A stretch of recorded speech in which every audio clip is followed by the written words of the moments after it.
Well, I gained weight this week. I didn't lose any last week. So it's because I've been going way over on my calories. So um, I have been making exceptions. I have been allowing myself treats um, and eating out a lot more than I should, or ordering out rather. So yeah, I'm not entirely enthused, but I'm back on track today. So hopefully from here on out, I can stay on track. It's just so hard for me sometimes with binge eating disorder that sometimes it just is really, really difficult to avoid a binge. So it takes a lot of like willpower to kind of get through those urges to binge.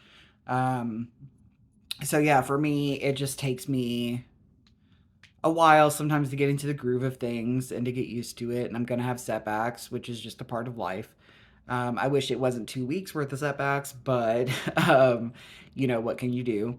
Um, so, what other updates do I have? The fresh and lean meals have been great still. I've loved them.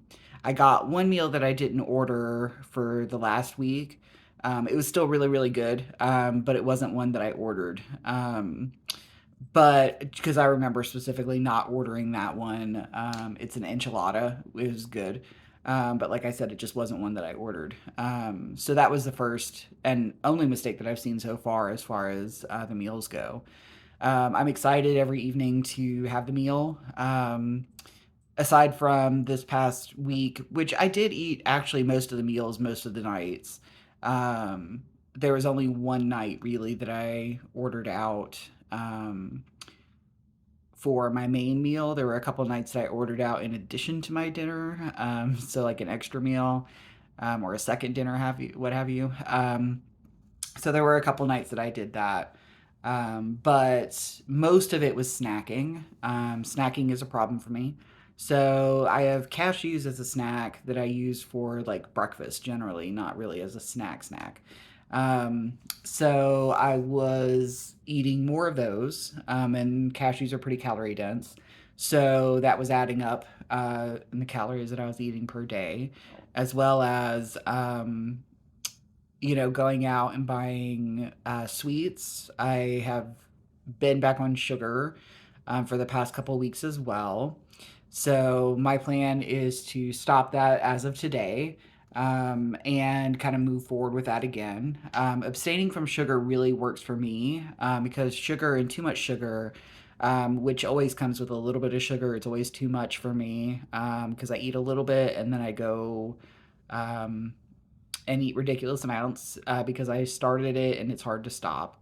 So, sugar is one of my biggest binge foods and one of my biggest triggers for a binge, which is why I try to stay away from it as much as possible. I feel a whole lot better when I don't have sugar in my life. My body feels better, my mind feels better, um, and the binges are better. So, um, yeah, those are kinds of the things that kind of run through my head as far as sugar goes. Sugar is also pretty bad for you. I don't know. There's some documentaries out there that have information if you're interested.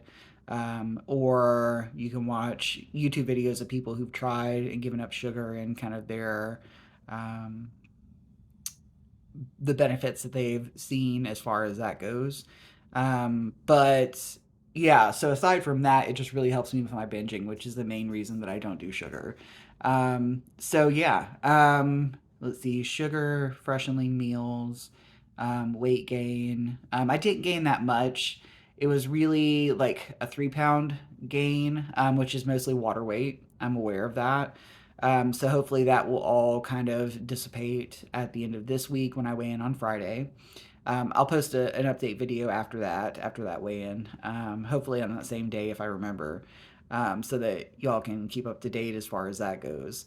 Um, but I've been, as far as, except for the past couple weeks, I've been saving money as well. One of the biggest reasons for me to go back into um, eating at home and not ordering out has been because of my financial situation. I haven't gotten into trouble per se, but I've spent a lot of money on my credit card, embarrassingly so, an embarrassing amount of money. Um, on eating out, so and snacks and stuff like that. So yeah, that was one of the main reasons as well. But definitely my health is number one. I've also restarted working out. I haven't done really intentional workouts for a while now. Since it got cold, really, because I don't like going outside when it's cold, and most of the stuff I like to do as far as exercise goes involves being outdoors. But I am going to try when there are bad days when it's not nice outside to use the gym that we have available at our apartment complex. It does have treadmills, it does have ellipticals, so I do have options. It does have exercise bikes as well. So I do have options for cardio and for weightlifting if I wanted to get back into that. But for now, I'm sticking with cardio. So I've restarted the Couch to 5K program. I know I've done a few 5Ks over the past few months, actually one per month since October. But my times have been pretty slow. It's been in the 45 to 49-minute range, depending upon how much jogging I did versus walking. And I used to be able to run a 5K in 30 minutes. So I really want to get back to that. I think I do need to lose a little weight before I'm going to be more efficient as far as that goes, because when I do have more weight on me, I am slower. Personally speaking, I know that there's some people that are just as fast either way. But for me, I do get slower when I have some more weight on me. And practicing as well and doing more runs and jogging and those kinds of things is really going to help me kind of get that time back down to where it used to be. So that's my goal, is to kind of get back to there. Um, and work on my eating, but I also just really want and need to actually get aerobic exercise, just because I've been avoiding that. Um, Not really avoiding it per se, but being kind of lazy about it, I guess. Just because it's one of those things that it takes effort, and seasonal depression is a thing. So it's been difficult for me to kind of keep that up over time. I did restart the Couch to 5K a while ago, back when it was still decent weather. So that was a few months ago. I can't remember exactly when I started it, but I intended to keep going. And I bought cold weather gear and everything so that I could run in the cold. And I did run 5Ks in the cold. So I'm not sure what the difference was for me there. I think it was just that race kind of setting that kind of gives you that adrenaline boost, as far as um, being more likely to go outside when it's cold and you paid for it. So you really don't want to not do it, no matter how cold it is. But yeah, in any case, I just really wanted to restart that process of the Couch to 5K so that I can get back to running as much as I'd like. And I will run on the treadmill on the bad days. I did skip a day this week, already in the first week, just because I wasn't feeling it. And it was a day that I binged. So running after a binge is going to be a lot more difficult, and sometimes even painful and impossible to kind of do much.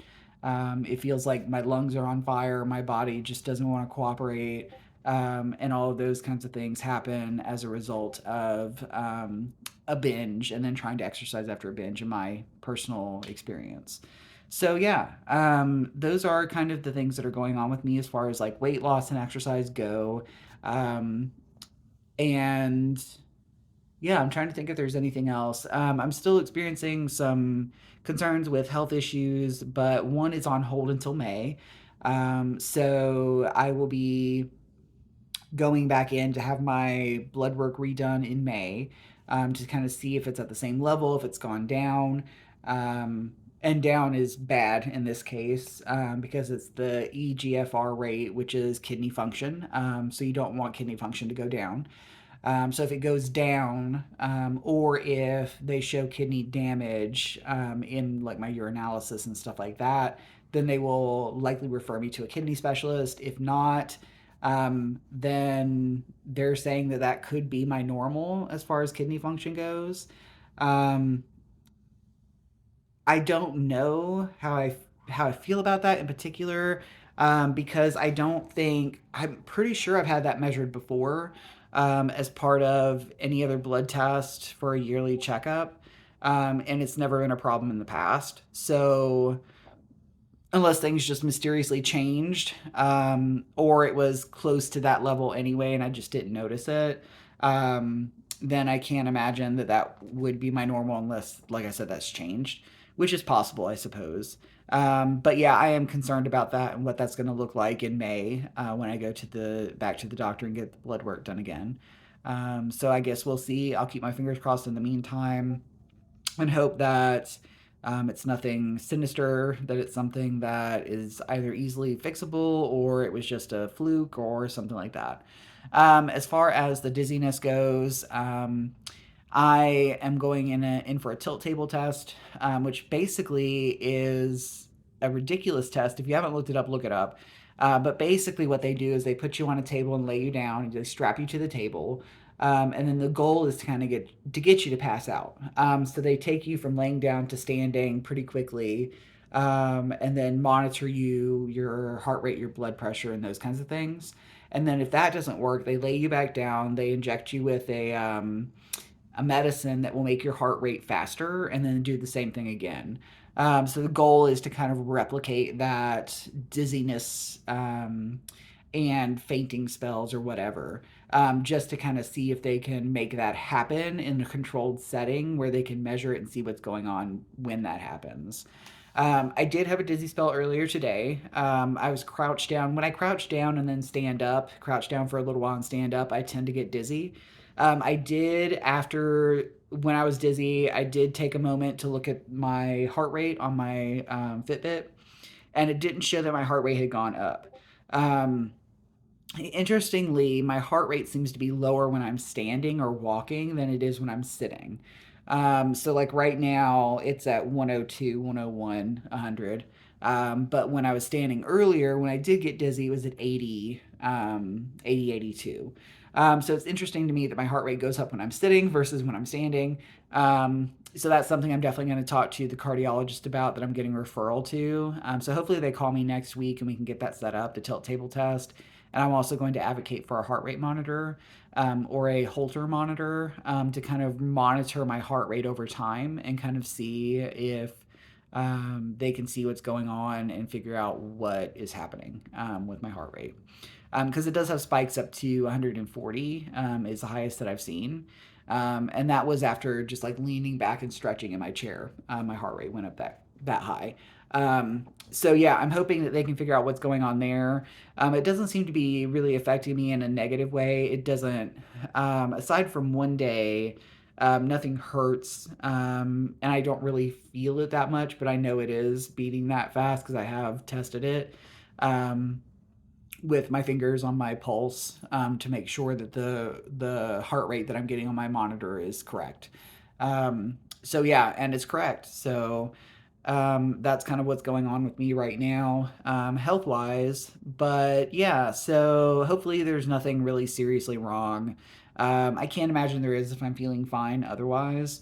But I'm just curious to know what it is and what's going on so that I have, some sort of answers. I don't like being in this state of limbo of sometimes this just happens or whatever. Um, I like to know what's going on, so that I can be realistic about it and know what I can do to manage it. So, like with, fibromyalgia, it took forever to get diagnosed with fibromyalgia. It took forever for me to figure out that my chronic pain was because of allergies. So those kinds of things that I had doctors tell me, well, sometimes people just have pain and we don't know why. When there was a reason, they just weren't digging enough to kind of get to that reason. So that's kind of, why I have a bit of a hard time with that phrase. Sometimes people just, and that's what I was told with the kidney function. Sometimes people just have low kidney function, and that's kind of their normal. And that just kind of feels off to me. There has to be a reason for that or something going on. But I guess if it stays that way and I'm healthy, otherwise, and nothing really is causing me any problems, then I suppose it doesn't really cause any harm. So if it's not causing harm, if it's not getting worse, then I suppose it's not really that big of a deal. Although it would be kind of interesting to know exactly what is going on and why that is the way it is. But yeah, I've rambled on long enough, over 15 minutes for this video. So I'm going to stop now. But yeah, it was good to catch up and get everything kind of out there. Lots of thoughts in my head right now. And kind of getting that all out into a video format for anyone that's interested in kind of catching up and seeing what's been going on. All right, bye.